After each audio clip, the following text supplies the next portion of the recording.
Good evening. मैं चिन्मी सिंह आज के इस वेबिनार में आप सबका स्वागत करती हूँ। आज के इस वेबिनार में हमारे साथ एक ऐसी विदुषी व्यक्तित्व की उपस्थिति है जिन्होंने शिक्षा, चिकित्सा, अनुसंधान एवं सामाजिक सेवा के क्षेत्र में उत्कृष्ट योगदान प्रदान किया है। हमें अत्यंत हर्ष एवं गौरव का अनुभव हो रहा है कि आज की मुख्य वक्ता हैं doctor Arpita Chatterjee. Doctor Arpita MD homeopathy एवं पीएचडी शोधार्थ हैं। साथ ही उन्होंने सीसीएच, सीसीपी, एमएचए तथा एफएम जैसी प्रतिष्ठित उपाधियां एवं प्रमाण पत्र प्राप्त किए हैं, जो उनके बहुआयामी ज्ञान और विशेषज्ञता को दर्शाते हैं। वर्तमान में वे जय जलाराम होम्योपैथिक मेडिकल कॉलेज एवं हॉस्पिटल गुजरात में पैथोलॉजी एवं माइक्रोबायोलॉजी विभाग में प्रोफेसर के पद पर कार्यरत हैं। शिक्षण के क्षेत्र में उनकी विशिष्ट पहचान है, जिसके अंतर्गत वे प्रतिष्ठित एमएस यूनिवर्सिटी, आईआईटीएम वडोदरा तथा सिग्मा यूनिवर्सिटी में अतिथि व्याख्याता के रूप में भी अपनी सेवाएं प्रदान कर चुकी हैं। मैं पूरे सम्मान के साथ डॉक्टर अर्पिता को इस वेबिनार में हार्दिक स्वागत करती हूँ। उनसे निवेदन करती हूँ कि वे अपने विचारों से हम सभी का मार्गदर्शित करें। Over to you ma'am.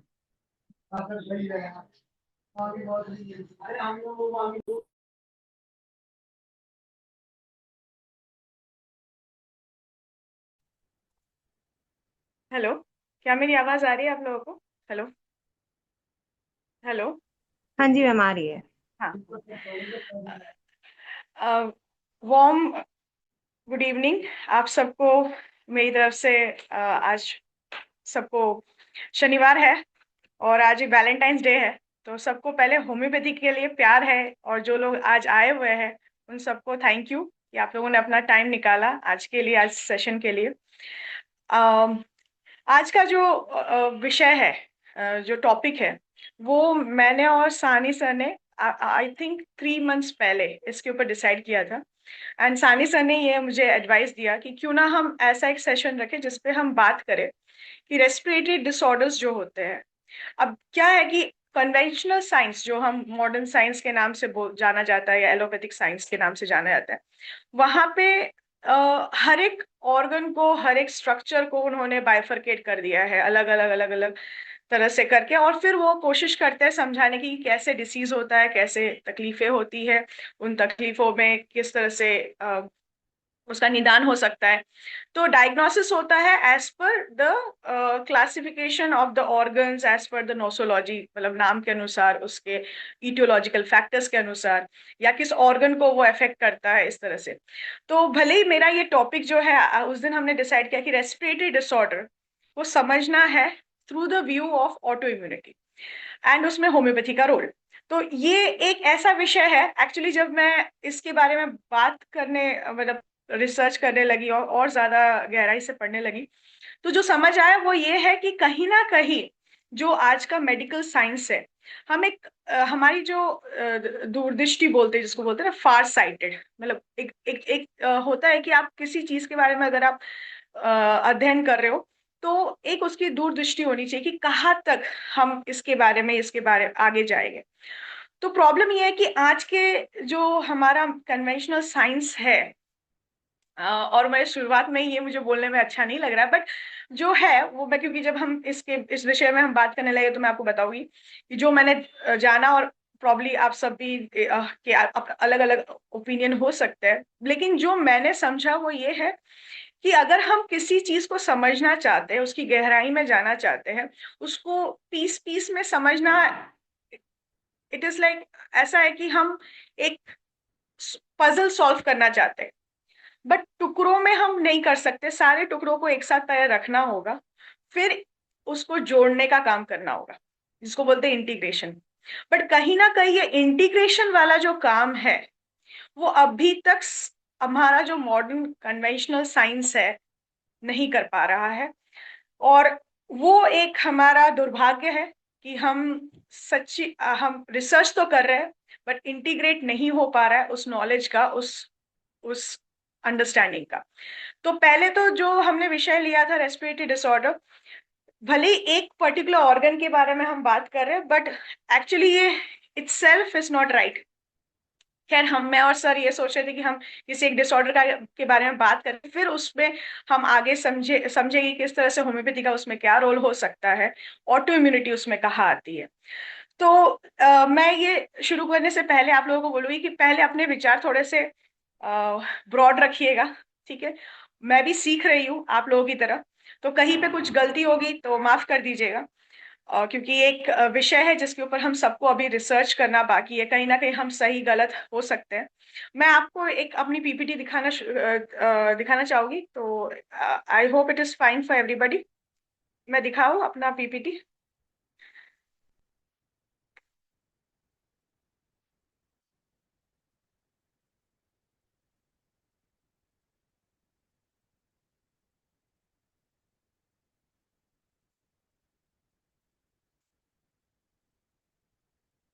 Okay, thank you. Just 1 minute. Hello, आवाज आ रही है आप लोगों को मेरी? जी मैम, आ रही है। हाँ, क्योंकि मैं ना एक्चुअली पीपीटी यहाँ पे शेयर कर नहीं पा रही हूँ। एक बार और ट्राई करती हूँ। अच्छा, इसमें दिखा रहा है ओनली होस्ट कैन शेयर, तो मैं नहीं कर पाऊंगी। एनीवेज, मैं ऐसे ही without PPT, is it fine? Madam आप कर सकती हैं, आपको होस्ट हैं। Okay okay, let me try. Sorry, technical default आ रहा है, कुछ प्रॉब्लम आ रहा है। Anyways, I will start with the presentation. So जैसे मैं आपको बता रही थी, आज हम क्या समझेंगे? हम समझेंगे पहले रेस्पिरेटरी कुछ डिसऑर्डर्स जिसमें ऑटो इम्यूनिटी देखा जाता है। वो डिसऑर्डर्स मैंने सिर्फ 3 या 4 ही लिए हैं, ताकि हम विस्तार से समझ पाए कि क्या होता है, इसमें क्या देखा जा सकता है और क्या प्रॉब्लम होती है पैथोफिजियोलॉजिकली। क्योंकि पैथोलॉजी समझना बहुत जरूरी है जब हम किसी भी डिसऑर्डर को समझना चाहते हैं। तो क्योंकि हमने इतना प्रोग्रेस किया है कि we can understand the pathogenesis, किस तरह से डिसीज फॉर्मेशन हो रहा है, उससे हमारी समझ जितनी, अंडरस्टैंडिंग हमारा डेप्थ हमारा जितना बढ़ता है, उतना understanding of organon and materia medica better हो जाता है। So we will go with that. And secondly, हम ऑटो इम्यूनिटी एज सच क्या होता है, एंड वहां पे कहा हमारी होम्योपैथी कैसे काम कर सकती है, या किस तरह से हम खुद के प्रैक्टिस में कॉन्फिडेंस ला सकते हैं कि हाँ, ये काम करेगी और कर सकती है। हम सिंपल डायरेक्टली भी होम्योपैथिक कॉन्स्टिट्यूशन रेमेडी देके भी पेशेंट को ठीक कर सकते हैं, और अगर जरूरत पड़ी as a complementary system to the conventional medicine भी हम यूज कर सकते हैं। सो विद दैट मैं स्टार्ट करती हूँ। ऑटो इम्यूनिटी बेसिकली होता क्या है? तो देखिए, अगर आप हम इसको समझे, तो हमारी बॉडी में एक बैलेंस मेंटेन किया जाता है। It is known as homeostasis. तो हीमोस्टेसिस का मतलब है हमारी बॉडी क्या करती है, अगर कोई भी चीज बाहर से आ रही है तो इन्फ्लामेटरी रिएक्शन, जिसको हम इन्फ्लामेशन बोलते हैं, बॉडी एक्टिव हो जाती है, और हम उसके अगेंस्ट में एक हमारी बॉडी क्या करती है कि उसको सस्टेन मतलब उसको रोकने की कोशिश की जाती है बॉडी से। सो इसको बोला जाता है इम्यून रेस्पॉन्स या इन्फ्लामेटरी रेस्पॉन्स। ना, इन्फ्लामेटरी रेस्पॉन्स का अगर आप डेफिनेशन देखो तो उसका वो बोला जाता है, it's a respond of a living mammalian tissue. मतलब एक जो जीता जागता tissue, only that tissue can give a inflammatory reaction, and that inflammatory reaction is basically protective mechanism. So as such, अगर आप समझे तो इन्फ्लामेशन में क्या होता है, एक इट्स अ प्रोटेक्टिव मैकेनिज्म, ठीक है।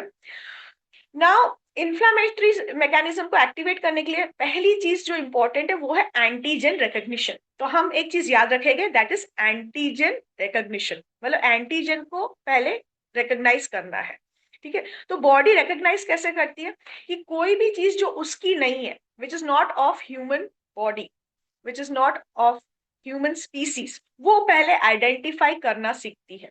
तो इसको बोलते हैं इम्यून टॉलरेंट। तो एक और वर्ड हमें जो ध्यान रखना है वो है इम्यून टॉलरेंट।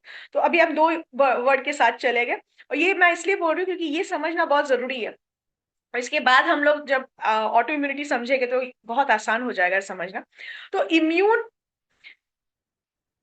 एंटीजन रिकग्निशन मतलब हमें एंटीजन को पहले रिकॉग्नाइज करना कि भाई ये एंटीजन है, ये फॉरेन है, ये बाहर से आ रहा है, ये मेरी बॉडी का हिस्सा नहीं है। ये समझना बहुत जरूरी है। और हमारे बॉडी में भी खुद की एंटीजेंस है। जैसे फॉर एग्जांपल, हमको सबको पता है एबीओ ब्लड ग्रुप, ठीक है। हम सबके बॉडी में एक एंटीजन है which is recognise a blood group में, जिसको हम ए बी ओ मतलब एंटीजन नहीं है। सो इफ यू सी, हमारे बॉडी में भी एंटीजन है। तो हमारी बॉडी पहले तो सबसे पहले, जब हम एम्ब्रियो लेवल की बात करते, जब हम जब बॉडी का डेवलपमेंट हो रहा होता है, दैट इज द टाइम, उस टाइम पे क्या होता है, जब वो मदर के वूम में, इनसाइड द यूट्रस, जब बच्चा ग्रो कर रहा होता है as a embryo, zygote embryo बन रहा होता है, एंड देन फीटस में डेवलप हो रहा होता है, वो एक टाइम है। उस टाइम पे बेसिकली हमारी बॉडी क्या करती है, ये एंटीजन को रिकॉग्नाइज करती है कि ये मेरा है ना। तो इसको इम्यून टॉलरेंस बोलते हैं, टॉलरेंस। तो बॉडी अपने एंटीजन को टॉलरेट कर सकती है, वो उसको आइडेंटिफाई कर सकती है। और इसमें एक बहुत बड़ा योगदान होता है हमारे जीन्स का, जेनेटिक।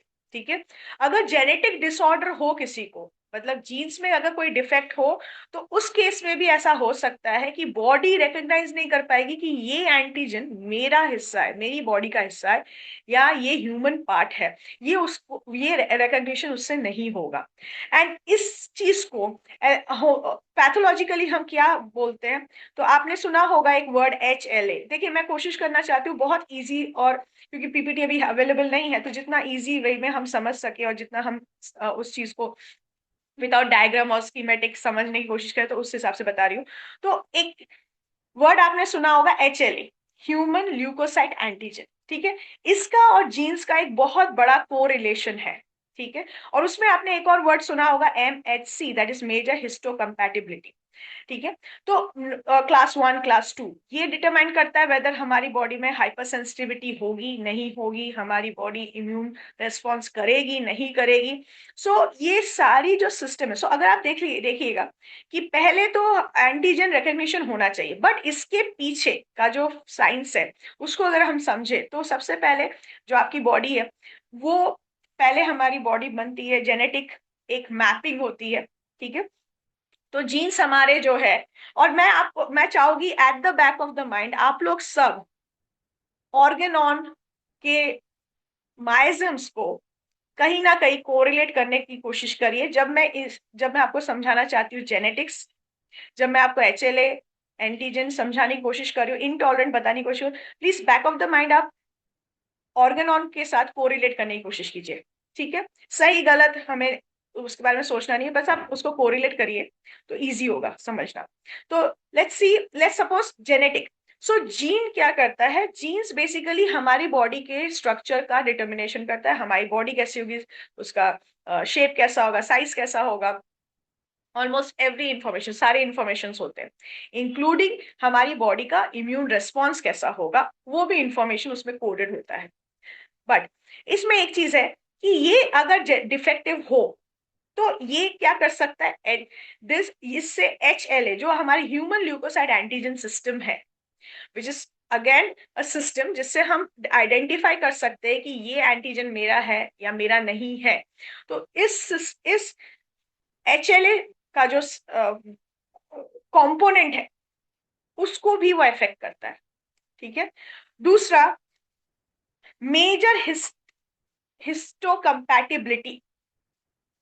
कंपैटिबिलिटी का मतलब है कि आपकी बॉडी, जैसे मैंने आपको एक वर्ड बोला था अगर आपको याद हो, immune tolerant.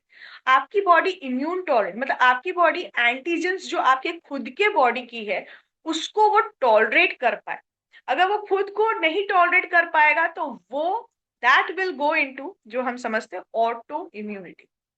So in short वो क्या रहा है कि हमारी बॉडी अगर खुद को रिकॉग्नाइज नहीं कर पाती है तो उसको ऑटो इम्यूनिटी बोलते हैं। नाउ लेट्स सपोज अगर हम लंग डिसीजेस की बात करें, तो लंग डिसीजेस में अब okay, let's go back to another. पहले जो मैंने आपको शुरू किया था, वो मैंने शुरू किया, वर्ड जो मैंने बोला वो था इन्फ्लामेशन। आप सबको याद होगा पहले मैंने वर्ड बोला इन्फ्लामेशन। तो ये इन्फ्लामेशन की बात अगर हम समझे, तो इन्फ्लामेशन में बेसिकली दो चीजें होती है जो हम हमेशा ऐसा सोचते हैं कि भाई इन्फ्लामेशन मतलब cytokines, chemical mediators, interleukin, interferon, tumour necrotizing factor, TNF alpha. हम ये सारे फैक्टर्स के बारे में सोचने लग जाते हैं। हम फिर जैसे हम इम्यून सिस्टम के बारे में सोचते हैं तो हम WBC cells, neutrophils, eosinophils, basophils, then हम सोचने लगते हैं lymphocytes, T cells, B cells, natural killer cells, इन सब के बारे में हम सोचने लगते हैं, इंक्लूडिंग मैक्रोफेजेस। ठीक है। बट हम हमारे दिमाग में एक चीज जो नहीं आती है वो ये है, क्योंकि हम अलग अलग पढ़ाते हैं वो चीजों को, तो पहले हम इन्फ्लामेशन पढ़ा देते हैं और फिर बच्चों को बाद में पढ़ाया जाता है हीलिंग। हीलिंग पढ़ाया जाता है which is basically anti inflammatory. So हम पहले पढ़ते हैं प्रो इन्फ्लामेटरी। तो प्रो इन्फ्लामेटरी मतलब इन्फ्लामेशन को प्रमोट करना, जब कुछ हमारी बॉडी का नहीं है, फॉरेन इंजूरियस एजेंट, कोई जब फॉरेन है, कुछ हमारे हार्मफुल है जो चीज अंदर आती है, उसके लिए है। और दूसरा जो हीलिंग, हीलिंग में होता क्या है कि हीलिंग ऐसे as per the modern science, as per our understanding till now, मैं बार बार ये वर्ड यूज करती हूँ क्योंकि अभी तक की जो हमारी समझ है साइंस की, उस हिसाब से हीलिंग दो तरह से हो सकती है, प्राइमरी एंड सेकेंडरी। बट ये चीज हमको याद रखना बहुत जरूरी है, मैंने एक वर्ड बोला था, हीमोस्टेसिस। तो कोई भी चीज हो, जब भी आपके बॉडी में इन्फ्लामेशन होगा, उसके साइमल्टेनियसली मतलब तुरंत ही, थोड़े देर के बाद ही आपके बॉडी में, या तुरंत, दोनों वेज में हीलिंग प्रोसेस भी शुरू हो जाएगा। ये दोनों साइमल्टेनियसली होना चाहिए। अगर आपके बॉडी में प्रो इन्फ्लामेटरी सेल्स बन रहे हैं, मतलब इन्फ्लामेटरी सेल्स जो एक्टिवेट कर सकते हैं, वैसे सेल्स अगर आपकी बॉडी में एक्टिवेट हो रहे हैं, जैसे टी सेल्स एक्टिवेट हो रहा है, साइटोकाइन्स एक्टिवेट हो रहा है, तो उसके अगेंस्ट में एंटी इन्फ्लामेटरी सेल्स भी एक्टिवेट होने चाहिए। जब ये दोनों तालमेल बैलेंस रहता है तो you don't suffer from disease, as simple as that, आपको डिसीज नहीं होता है। अब इसको अगर हम हमारी भाषा में समझे तो हम बोलते हैं the vital force is healthy. Healthy तो हमें कोई डिसीज नहीं हो सकता है। स्टिमुलाई कुछ भी बाहर से आए, body is would be in stability, मतलब the man will be stable, free from disease. ठीक है। सो अगर हम इस चीज को समझ ले, प्रो एंड एंटी इन्फ्लामेटरी, ठीक है। सो इस ये चीज में हमने जब जब हम ऑटो इम्यूनिटी की बात करते हैं, ऑटो इम्यूनिटी में क्या होता है, तो मैं आपको इसमें तीन बेसिकली सेल्स है जिनका बहुत बड़ा योगदान है ऑटो इम्यूनिटी में, जब हम इन्फ्लामेशन की बात करते हैं। और उसमें से एक तो है, और उससे ऑटो इम्यूनिटी में वो है साइटोकाइन्स का बहुत बड़ा रोल है, बी सेल्स का रोल है, मैक्रोफेजेस का बहुत बड़ा रोल है इसमें, और डेंड्राइटिक सेल्स का। ठीक है। Cytokines, B cells, macrophages, dendritic cells. And cytokines को अगर हम अलग कर दे तो B cells, macrophages and dendritic cells. ठीक है।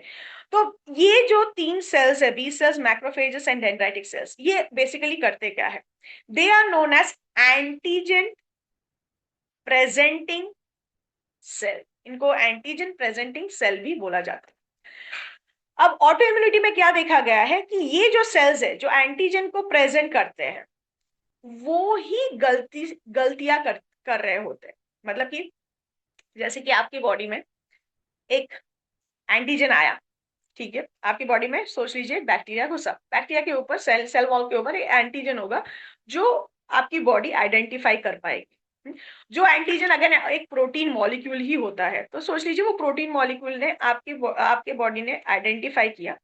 और डेंड्राइटिक जो सेल्स है, ठीक है, डेंड्राइटिक सेल्स ने आइडेंटिफाई करने के बाद उसको अपने वो क्या करता है, वो पैथोजन को, जैसे बैक्टीरिया को अंदर ले लेगा, उसको फिर वो तोड़ मोड़ के उसमें से जो एंटीजन है, स्पेसिफिक एंटीजन है, उसको वो अपने पास, अपने बॉडी के ऊपर एक्टिवेट कर देगा। ठीक है। और फिर वो दूसरे टी सेल्स, बी सेल्स को एक्टिवेट करेगा ताकि उसमें से या साइटोकाइन्स रिलीज हो।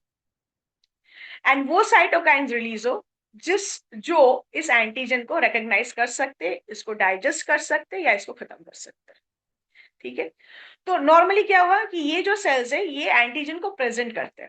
ऑटो इम्यूनिटी में क्या होता है, ये अपने ही आप को आइडेंटिफाई नहीं कर पाते हैं, और अपने हमारे बॉडी के जो अंदर एंटीजेंस है उसके अगेंस्ट में वो एंटीबॉडीज प्रोड्यूस करने लगते हैं, साइटोकाइंस प्रोड्यूस करने लगते हैं। साइटोकाइंस जो है वो फिर अगेन रिलीज करते हैं, एक्टिवेट करते हैं interleukin 6, interleukin 7, tumour necrotizing factor, etcetera etcetera, सारी चीजों को, जिससे क्या होता है बॉडी में ऑटो इम्यूनिटी डेवलप होती है। बॉडी हमेशा क्रॉनिकली एक ऐसे स्टेज में चली जाती है जिसको हम बोलते हैं क्रॉनिक डिसऑर्डर। तो अगर इस चीज को हम समझे तो इसमें जो जो डिसीज, अभी इन्होंने क्या किया, डिसीजेस का नाम अलग अलग रखा है, तो आज हम 4 डिसीज के बारे में समझेंगे। तो 4 में से एक हुआ रूमेटॉइड फैक्टर, आपने सुना होगा, which is because of rheumatic factor. तो रूमेटॉइड लंग डिसीज, जिसमें again this is an auto immune disease. Then we have sarcoidosis. Sarcoidosis is a lung disorder, जिसमें again it is because of an autoimmunity. Then we have another disorder which is known as anti-GBM disease, which is also known as good pasture syndrome. Good pasture syndrome. तो अब और इसके अलावा जो आता है वो है ल्यूपस। देखिए ये सारे के सारे डिसीज कहीं ना कहीं जाके सिस्टेमिक डिसीज के अंदर आते हैं। तो ऐसा नहीं है कि सिर्फ वो लंग्स को ही अफेक्ट करता है, ठीक है। तो अगर हम सिर्फ लंग्स के बारे में सोचे तो सिर्फ लंग्स तक ही वो रिस्ट्रिक्ट नहीं होता है। ये सारे disorders, whether it is sarcoidosis, lupus हो या फिर आपके गुड पैस्चर सिंड्रोम हो, ये सारे के सारे डिसऑर्डर्स जो है दे आर सिस्टम, मतलब पूरे सिस्टम को अफेक्ट करते हैं, ठीक है। तो इन सारे डिसऑर्डर्स में क्या होता है, जैसे हम सार्कोइडोसिस को पहले ले लेते हैं, सार्कोइडोसिस को। सार्कोइडोसिस में क्या होता है, जो आपके हाइलर लिम्फ नोड्स है, हाइलर लिम्फ नोड्स कहाँ पाए जाते हैं, जहां पे आपका ब्रोंकस डिवाइड होता है इनटू राइट एंड लेफ्ट, वहां पीछे पाए जाते हैं ये lymph nodes, hilar lymph nodes. वहां पे बेसिकली जो है इम्यून कॉम्प्लेक्स डेवलप होता है। अब ये सिर्फ इम्यून कॉम्प्लेक्स, अब मैंने एक और वर्ड आपको बोला इम्यून कॉम्प्लेक्स, अब ये भी हम समझेंगे कि होता क्या है। तो इम्यून कॉम्प्लेक्स को समझने के लिए फिर हम क्रॉनिक डिसऑर्डर डिसीज को समझने की कोशिश करेंगे, ठीक है। तो इम्यून कॉम्प्लेक्स डेवलप होता है। तो इम्यून कॉम्प्लेक्स क्या होता है, पहले ये समझ लेते हैं। इम्यून कॉम्प्लेक्स का मतलब है कि सार्कोइडोसिस की पहले बात कर लेते हैं तो इजी हो जाएगा समझना, फिर उसके बाद रूमेटॉइड भी समझ लेते हैं, है ना। तो सार्कोइडोसिस में ऐसा देखा गया है, ऐसा पाया गया है कि इन लोगों को पहले, बिफोर डेवलपिंग सार्कोइडोसिस, इन लोगों के लंग्स में या ये डेवलप होने से पहले ये जो लोग हैं, ये जो पेशेंट्स हैं, ठीक है, इन लोगों में पहले ट्यूबरक्लोसिस या बैक्टीरियल इन्फेक्शन हुआ होता है, एंड उसके बाद बॉडी में सेंसिटिविटी डेवलप होती है, सेंसिटिविटी डेवलप होती है। एंड आफ्टर द सेंसिटिविटी, ये सेंसिटिविटी डेवलप होने के बाद क्या होता है कि बॉडी में भले ही आपको बैक्टीरिया दिखेगा नहीं, इसके बाद आपको मायोबैक्टीरियम ट्यूबरक्लोसिस दिखेगा नहीं बॉडी में, body will be free of the organism. Organisms आप कहीं पे भी ढूंढ के निकाल नहीं सकते हो, बट इनके बॉडी में एंटीबॉडीज डेवलप हो गई होगी। ये एंटीबॉडीज इनके बॉडी के अंदर जो क्रॉस रिएक्टिविटी उसको बोला जाता है। क्रॉस रिएक्टिविटी मतलब कि कुछ ऐसे एंटीजेंस हमारे बॉडी में भी है which are present on the cell of the myobacterium, ऐसे कुछ एंटीजेंस है या फिर सिमिलर, आइडेंटिकल, एक जैसे, ठीक है। तो इस तरह के चीजें आपके बॉडी में भी डेवलप होगा, जो आप इवन जब आपके बॉडी में अभी ट्यूबरक्लोसिस नहीं है, आपको पहले हुआ था अब नहीं है, बट इन लोगों में, और ये हर किसी को नहीं होगा, again let me tell you, ये सबको नहीं होता है, ये उन्हीं लोगों में होता है जिनमें, एंड ये जो भी मैं बोल रही हूँ ये एज पर पैथोलॉजिकल कंक्लूजन ही बोल रही हूँ, ऐसा नहीं है कि मैं अपने आप से या सिर्फ होम्योपैथिक रेफरेंस से बोल रही हूँ। ये as per pathological books if you see clearly mention है, ये उन्हीं लोगों में होता है जिन इंडिविजुअल में ससेप्टिबिलिटी हो, जेनेटिक प्रीडिस्पोजिशन हो, फैमिली हिस्ट्री हो। तो अगर आप देखो, अगर हम इसको एक तरह से माइज्म से कोरिलेट करते हैं, यहाँ पे वो लोग वो भी यही बताने की कोशिश करे, बट वो उतना उसको जनरलाइज नहीं कर पा रहे जैसे हम जनरलाइज कर देते हैं। ठीक है, अगर हाइपर सेंसिटिविटी की बात करते हैं, जहां पे ओवर ग्रोथ होता है, ओवर सेंसिटिविटी होती है, तो हमारे दिमाग में साइकोटिक माइज्म आता है, और जैसे ही साइकोटिक माइज्म आता है तो हम समझ जाते हैं कि वहां पे इम्यून रिस्पॉन्स एक्सेसिव होगा, हाइपर सेंसिटिविटी होगी, हो सकता है बॉडी एक्सेसिव एक्यूमुलेशन करे, ज्यादा production of pro inflammatory sales करे, एंटी इन्फ्लामेटरी सेल्स नहीं बनेंगे बॉडी में, नहीं हो पाएगा, इस कारण से वो बॉडी डिसीज में जाएगी। ये हमारी अंडरस्टैंडिंग और हमारे लिए बहुत आसान है ये समझना, बट उनके लिए यही समझना टफ टफ है, और इसलिए वो बोलते थे cause why it happens in this way, ये क्यों इस तरह से होता है, इट इज अननोन।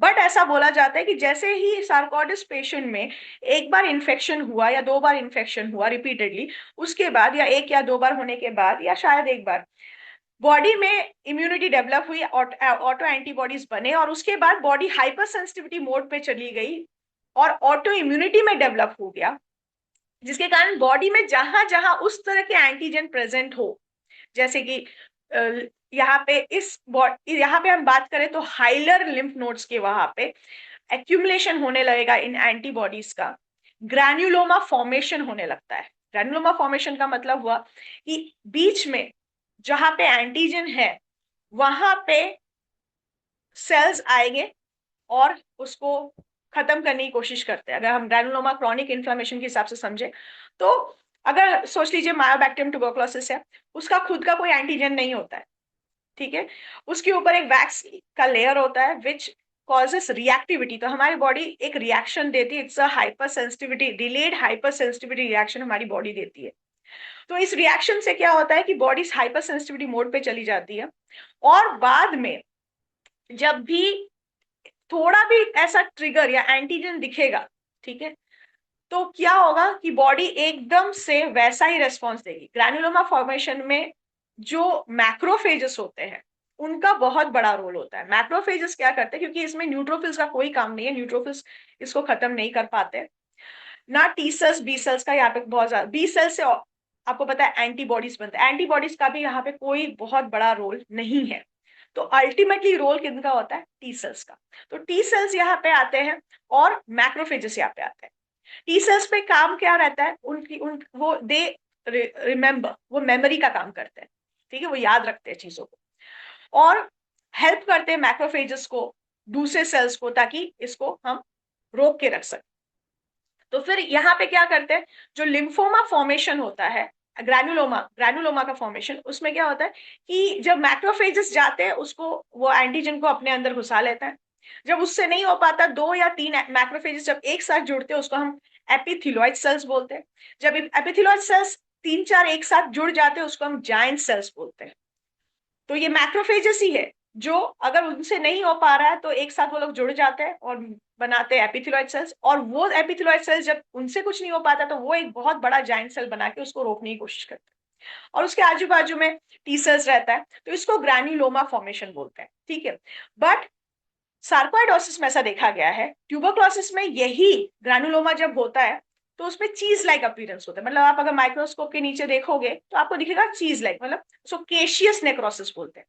बट यहाँ पे ऐसा कुछ भी नहीं दिखेगा, तो इसको से नॉन केशियस, आप देखोगे कई बार कई जगह पे लिखा होगा नॉन केशियस ग्रैनुलोमा फॉर्मेशन, ठीक है। ये एक तरीका है बॉडी का कि उसको रोक के रखे वहां तक ही एंटीजन को। अच्छा, तो मैं इससे पहले एक बात और बोली आपको, बताया आपको, that is cross reactivity. Cross reactivity का मतलब होता है, अभी मैं आपको रिमोटॉइड समझाती हूँ तो आपको इजी होगा क्रॉस रिएक्टिविटी समझने के लिए। और बाकी तो देखिए जो भी चीजें हैं ना, एक ही चीज अगर आप जस्ट समझ जाइएगा कि ऑटो इम्यूनिटी क्या होती है, तो भले ही वो लंग्स है, लिवर है, किडनी है, डजंट मैटर, रिएक्शन तो ऑलमोस्ट सिमिलर ही रहता है बॉडी का। And that's why I feel doctor Hahnemann was a genius. उन्होंने तो 200 साल 250 साल पहले बोल दिया था कि नॉमेनक्लेचर की जरूरत नहीं, यू कैन नॉट डिवाइड, आप ऐसे अलग अलग नहीं कर सकते। It is the man who is disease, एक इंसान ही डिसीज है, डिस्कम्फर्ट में है, ठीक है। A man who is sick is diseased. So वो नॉमेनक्लेचर एक्चुअली कुछ भी हो, प्रोसेस तो ऑलमोस्ट सिमिलर है। अच्छा, अगर हम रूमेटॉइड अर्थराइटिस की बात करें, तो रूमेटॉइड अर्थराइटिस हो या रूमेटॉइड लंग्स हो या रूमेटॉइड हार्ट हो, अगर हम इन चीज को समझेंगे तो सबसे पहले आपको पीछे जाना पड़ेगा, कहाँ से शुरू होता है। ठीक है, शुरू कहाँ से होता है? तो हम वैसे भी बोलते हैं हमारी भाषा में कि सोरा, साइकोटिक, सिफिलिटिक। ठीक है, तो इनका भी आप देखोगे तो वही से शुरू होता है, फंक्शनल चेंजेस से ही शुरू होता है, फिर ओवरग्रोथ होता है एंड फिर डिस्ट्रक्शन होता है। ठीक है, तो देखिए यहाँ पे भी क्या होता है, रूमेटॉइड में there is the streptococci infection. Bacteria का ग्रुप है, स्टेफाइलो है, स्ट्रेप्टो है, न्यूमोकोकाई, आपने सुना होगा। तो यहाँ पे स्ट्रेप्टोकोकाई जो इन्फेक्शन है that is very prominent, and इसमें ग्रुप ए जो है that is very much prominent. तो ये कहाँ पे इन्फेक्ट करता है? ये थ्रोट में इन्फेक्ट करता है, थ्रोट इन्फेक्शन करता है, बच्चों में करता है, बार बार होता है। आपने देखा हो छोटे बच्चों में बार बार सर्दी खांसी, throat infection, mostly streptococci is responsible. हमें भी हुआ होगा बचपन में, आपको भी हुआ होगा। ये उन इंडिविजुअल में, अगेन यहाँ पे याद रखना है कि उन्हीं में होगा जिनका प्रीडिस्पोजिशन है, जो हम समझते हैं, जिनके बॉडी में ससेप्टिबिलिटी है। एनवायरनमेंट भी ट्रिगर करता है। ठीक है, कई बार एनवायरनमेंट फैक्टर्स भी ट्रिगर करते हैं इन चीजों को। तो ऐसा देखा गया है कि इन लोगों में स्ट्रेप्टोकोका इन्फेक्शन होता है, रिपीटेडली होता है, बार बार होता है, और उसके बाद एक क्रॉस रिएक्टिविटी डेवलप होती है। ऐसा देखा गया है कि इन स्ट्रेप्टोकोका इन्फेक्शन में एक जो बैक्टीरिया के पास एक प्रोटीन है, एम प्रोटीन करके। ठीक है, this M protein is anti phagocytic, मतलब फेगोसाइट्स भी उसका कुछ नहीं कर पाती है। ठीक है, तो ये जो एंटीजन है ये तो जिंदा रहेगा, सो ये क्या करेगा, ये मतलब जिंदा इन द सेंस कि उसको हम कुछ नहीं कर पाएंगे। तो ये एंटीजन आपकी बॉडी में घूमता रहेगा, तो बॉडी फिर क्या बनाएगी? इम्यून कॉम्प्लेक्स, जो हमने ग्रैनुलोमा जैसा बताया उस तरह का इम्यून कॉम्प्लेक्स बना दो। ठीक है, दूसरा, अगेन इसमें भी यही चीज है कि इन्फेक्शन होने के बाद आपको बॉडी में अगर आप टेस्ट करोगे तो आपको बिल्कुल भी बैक्टीरिया कहीं पे भी नहीं दिखेगा। जिनको रूमेटॉइड लंग्स होता है उनको, उनके बॉडी में आपको उस टाइम पे कहीं पे भी स्ट्रेप्टोकोकल इन्फेक्शन दिखेगा नहीं, बट आपको इम्यून कॉम्प्लेक्स दिखेंगे, आपको ऑटो एंटीबॉडीज दिखेंगे। तो ये डेवलप होता है इन्फेक्शन के बाद, बट उसके बाद आपकी बॉडी हाइपर सेंसिटिविटी मोड पे चली जाती है, एक सेंसिटिविटी डेवलप हो जाती है, और उसके बाद आपकी बॉडी ये करने लगती है कि हमारे शरीर में, जैसे कि हमारा जॉइंट्स, हमारे जॉइंट्स में स्ट्रेप्टोकोका की बात करें तो जॉइंट्स, हमारे वैल्व्स, जो हार्ट के वैल्व होते हैं, माइट्रल वैल्व, फिर tricuspid valve, aortic valve, pulmonary valves, ये जो वैल्व्स है वो, और जो हमारा स्किन है। ठीक है, इन जगह पे ऐसे एंटीजेंस है जो हमारे स्ट्रेप्टोकोका एंटीजन से सिमिलर है या आइडेंटिकल है, हमारे जॉइंट्स में, हमारे हार्ट में, हमारे लंग्स में। सो ऐसे एंटीजेंस है which are very similar to the antigen जो हम लोग स्ट्रेप्टोकोकाई में देख सकते हैं। ठीक है, तो होता क्या है कि इम्यून रिस्पॉन्स होने के बाद बॉडी, एक बार आप स्ट्रेप्टोकोकाई इन्फेक्शन हुआ आपने और बार बार हो रहा है, उसके बाद आप उसको ट्रीटमेंट दे रहे हो, ट्रीटमेंट के बावजूद भी बार बार हो रहा है, पेशेंट की ससेप्टिबिलिटी है, तो उसके बाद बॉडी एक सेंसिटिविटी डेवलप करती है, जिसके बाद क्या होता है कि बॉडी एक इम्यून रिस्पॉन्स में चली जाती है, और कंटिन्यूअस, ये एक लूप जैसा है। साइटोकाइंस डेवलप होते हैं, साइटोकाइंस फिर इम्यून कॉम्प्लेक्स डेवलप करती है, ग्रैनुलोमा फॉर्मेशन होता है, फिर वहां पे फाइब्रोसिस होने लगता है, और एक क्रॉनिक इन्फ्लामेशन चलने लगता है। तो इन सारे डिसीज कंडीशन में, चाहे वो गुड पैस्चर डिसीज हो, चाहे वो आपका सार्कोइडोसिस हो, लूपस हो, या आपके रूमेटॉइड हो, इन सब में स्लोली क्रॉनिक डिसऑर्डर चलता है, एक स्लो इन्फ्लामेटरी रेस्पॉन्स बॉडी में चालू ही रहता है कंटिन्यूअसली, क्योंकि बॉडी ने ऑटो एंटीबॉडीज डेवलप कर लिया होता है, which is because of cross reactivity. हुआ कि ट्रिगर किसी और कारण से हुआ, बैक्टीरियल इन्फेक्शन से हुआ, लेकिन वैसे ही एंटीजन आपके बॉडी में है, तो यहाँ पे क्या हुआ, इम्यून जो टॉलरेंस था वो क्या हो गया, इनटॉलरेंट हो गया, आपकी बॉडी अभी टॉलरेट नहीं कर पा रही। अब हम इन होम्योपैथी का रोल अगर हम समझे, तो in homeopathy we take case taking. ठीक है, तो मेरे पास स्टूडेंट्स कई बार पूछते मैडम पूरा केस टेकिंग लेने की जरूरत क्या है, जब हमको पता चल रहा है कि रूमेटॉइड लंग का प्रॉब्लम है। जरूरी, क्योंकि आपको समझना है कि अगर इम्यून इनटॉलरेंट हुआ है तो उसमें कहीं ना कहीं बहुत बड़ा रोल आपके टेम्परामेंट का भी है, आपके पर्सपेक्टिव का है। ठीक है, तो अगर आप उसको समझो, बॉडी को अगर हम समझने की कोशिश करें, तो अगर बॉडी ट्रिगर कर रही है, हाइपर सेंसिटिव हो रही है, तो कहीं ना कहीं माइंड में भी हाइपर सेंसिटिविटी होगी, रिएक्शन वैसा ही होगा, इनटॉलरेंस होगा, और वो इफेक्ट करेगा आपकी बॉडी को। ठीक है, वो केमिकल्स इफेक्ट करेंगे। इसको बोला जाता है एक्सिस, HPA एक्सिस, आपने सुना होगा, that is hypothalamus pituitary axis. ये कनेक्टेड है, आपके न्यूरॉन्स, एंडोक्राइन सिस्टम कनेक्टेड है, आप इसको अलग नहीं कर सकते। और उसके साथ आपकी बॉडी का सिस्टम, चाहे वो लंग्स हो, चाहे वो हार्ट हो, डिस्कनेक्टेड। तो जब हम होम्योपैथी की बात करते हैं, तो होम्योपैथी में ऑटो इम्यूनिटी में अगर आपको डाउट है कि काम नहीं हो पाएगा, तो ये डाउट पहले आप निकाल दो। ऑटो इम्यूनिटी का मतलब है कि बॉडी में डिसफंक्शनल हुआ है, कहीं ना कहीं जाके आपकी बॉडी जहां पे एंटीबॉडीज डेवलप करनी चाहिए वो नहीं कर पा रही, कॉम्प्लेक्सेस डेवलप हो गए हैं, और वो कॉम्प्लेक्स क्या कर रहा है, आपकी बॉडी को ट्रिगर कर रहा है। ठीक है, तो यहाँ पे होम्योपैथिक मेडिसिन कैसे काम करेगी कि हमें उनको जैसे अगर आप दवाई दे रहे हो, तो वी टेक द कॉन्स्टिट्यूशन, पूरा कॉन्स्टिट्यूशनल आपका मैपिंग करना पड़ेगा। उससे फायदा क्या होगा, हमें पता, अब उसमें हमें पता करना पड़ता है, जो हम बोलते हैं वो है ODP, onset, duration and phase. As a homeopath हमारा सबसे पहला रोल वही है कि हम समझे कि हम फेज ऑफ द डिसीज क्या है, उसका ड्यूरेशन कितना है, और ऑनसेट कब शुरू हुआ। तो हम कहीं ना कहीं गलत नहीं है, हम सही है जब हम ऑनसेट, ड्यूरेशन और फेज की बात कर रहे हैं। तो जब हम होम्योपैथिक मेडिसिन की बात करते हैं, आर्सेनिक की बात कर रहे हैं, पेशेंट एंजाइटी वाला पेशेंट है, और and that patient is suffering for rheumatoid lung, breathlessness है, शॉर्टनेस ऑफ ब्रेथ है, एंजाइटी है, क्यों नहीं काम करेगा? ऑफ कोर्स इंडिविजुअलाइजेशन यहाँ पे इंपॉर्टेंट है। जो भी मॉडर्न साइंस है, वहां पे जो दवाइयां दी जाती है वो है स्टीरॉइड्स। अब आप समझिए स्टीरॉइड का काम क्या है। स्टीरॉइड बेसिकली क्या करती है, इम्यून सप्रेशन का काम करती है। तो सप्रेशन, अगर आप एक्चुअली क्या कर रहे हो, आप सप्रेस कर रहे हो इम्यूनिटी को। इम्यूनिटी हाइपर है, ज्यादा है, आप इम्यूनिटी को सप्रेस कर दिया, बट ये suppression is not the solution. Actually activate क्या करना है, एक्टिवेट करना आपके हीलिंग सिस्टम। और अनफॉर्चुनेटली हमारे मॉडर्न अभी तक जो मेडिसिन साइंस है, उसका पूरा का पूरा फोकस जो है एंटी इंफ्लामेटरी, सिर्फ उसके ऊपर है। हीलिंग प्रोसेस को ट्रिगर कैसे किया जाए with the help of medicine, वो नहीं है।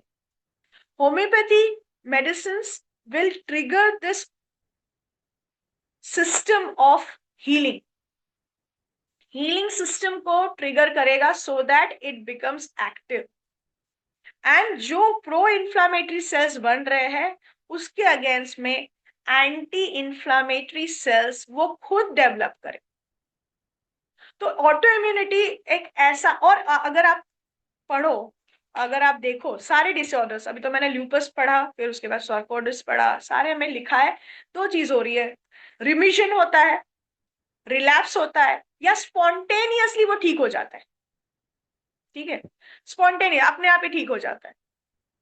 तो अपने आप कैसे ठीक हो सकता है, उसका रीजन उन्होंने लिखा नहीं है, बट अपने आप वो चीज तभी ठीक हो सकती है जब ऑटो इम्यूनिटी डेवलप होने के बावजूद, अगर बॉडी में अगर आप देखो, तो body should be able to do healing, healing करना चाहिए। हीलिंग के लिए क्या करना होता है कि जो चीज, जैसे डिस्ट्रक्शन होता है, जैसे हमारे बॉडी में जैसे फाइटिंग हुआ है ना, एंटीजन एंटीबॉडी, तो तुरंत कुछ मैक्रोफेजेस आते हैं, वो उसको रिमूव करते हैं, गंदगी को वहां से हटाते हैं, साफ कर देते हैं, स्कैवेंजर सेल्स बोला जाता है, उनको साफ कर देते हैं, रिपेयर शुरू होता है, नए सेल्स डेवलप होते हैं, न्यू वेसल्स बनता है। ये नॉर्मल है, ये होना चाहिए, और इस चीज को ट्रिगर कर सकता है इसलिए अगर आप देखो तो कई बार वो लोग वैक्सीनेशन के ऊपर इसलिए काम करते हैं, but vaccination is again auto auto antibody, just like developing you know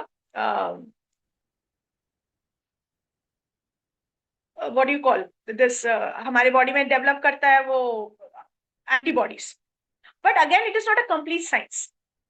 vaccination एक कंप्लीट साइंस नहीं है। हाँ, इम्यूनिटी आपकी डेवलप होती है, बट अगेन वो जो इम्यूनिटी डेवलप होती है वो आप कुछ अंदर डालते हो एंटीजन ऐसा विच इज पैथोजन, ठीक है।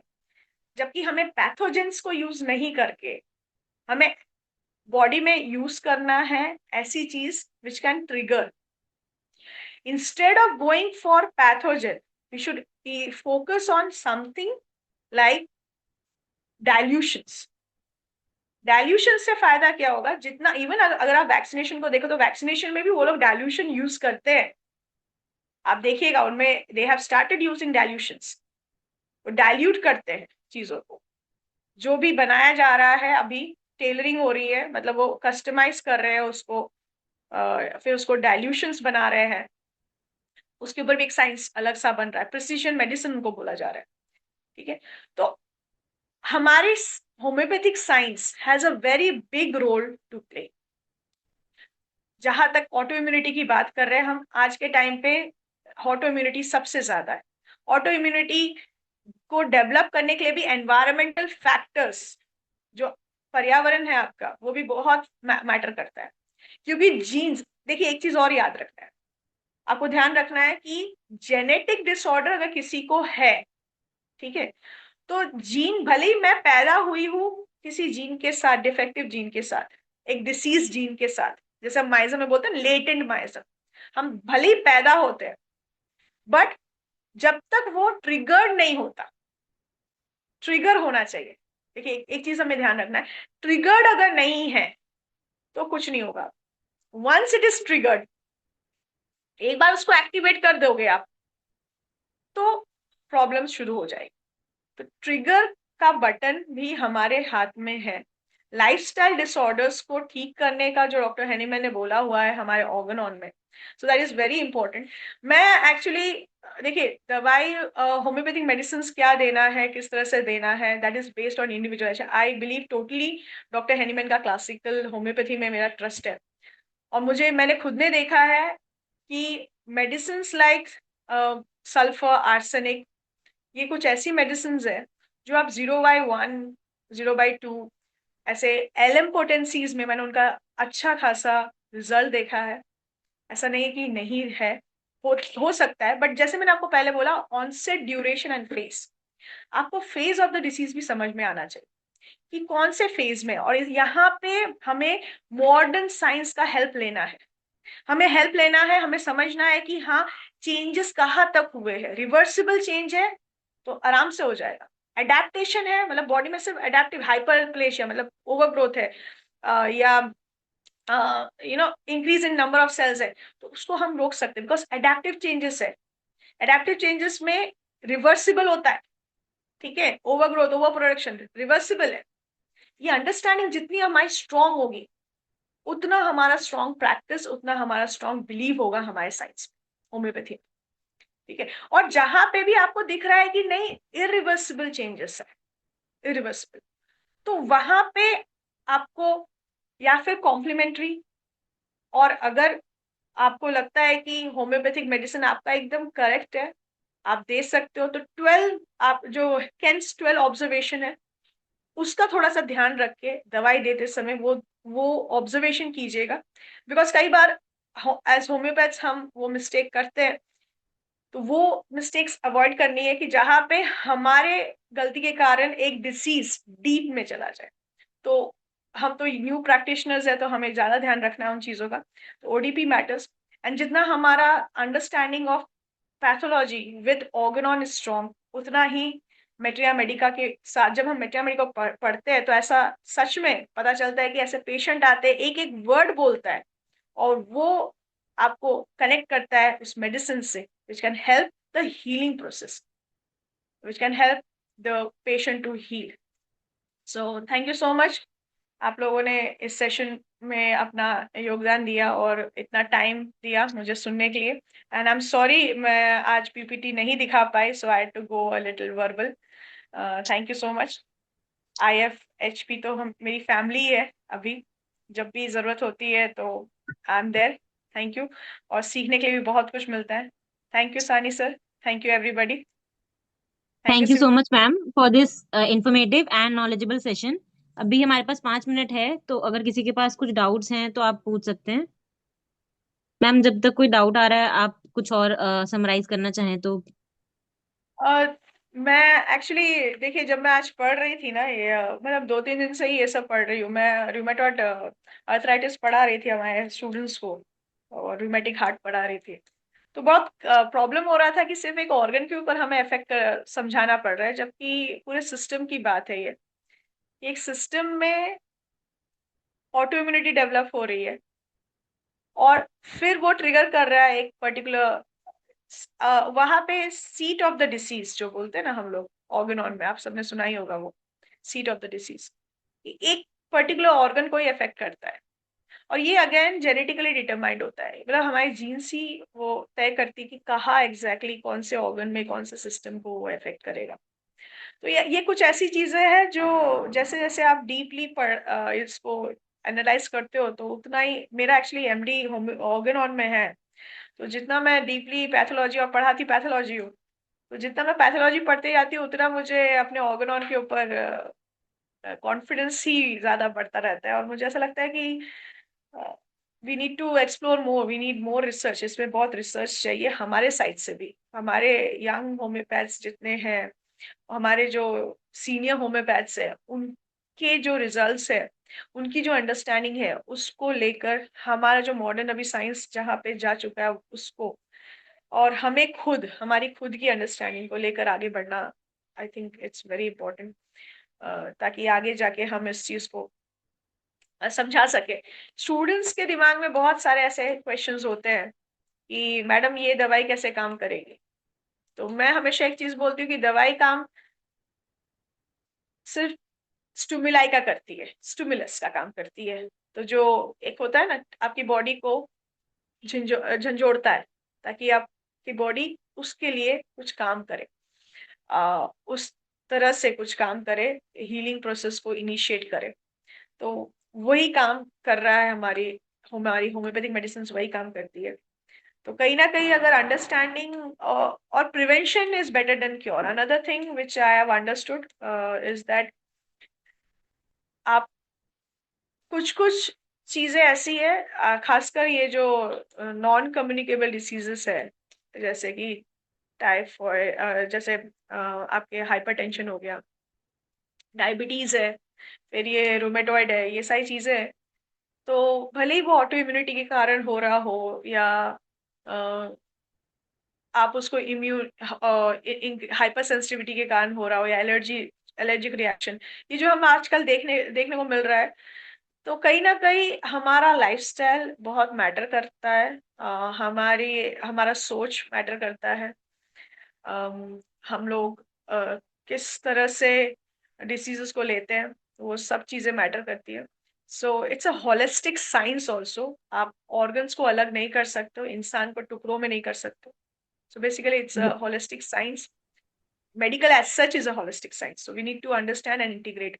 उसको integrate करना बहुत जरूरी है। So thank you I very hope much ma'am. that's तो आज का टाइम हमारा खत्म हो गया। तो जी जी। आपके द्वारा शेयर किए गए सारे एक्सपीरियंस और एक्सपर्टीज ने हमारी समझ को एक नया डायमेंशन दिया है। सभी पार्टिसिपेंट्स को भी धन्यवाद कि आज के सेशन में शामिल हुए और अपना कीमती समय हमें दिया। उम्मीद है कि आज की डिस्कशन आपके प्रोफेशनल प्रैक्टिस में हेल्पफुल साबित होगी और रेस्पिरेटरी डिजीज के मैनेजमेंट में होम्योपैथी की रोल को बेहतर तरीके से समझने में मदद करेगी। Thank you very much. Now I hand over this session to English team.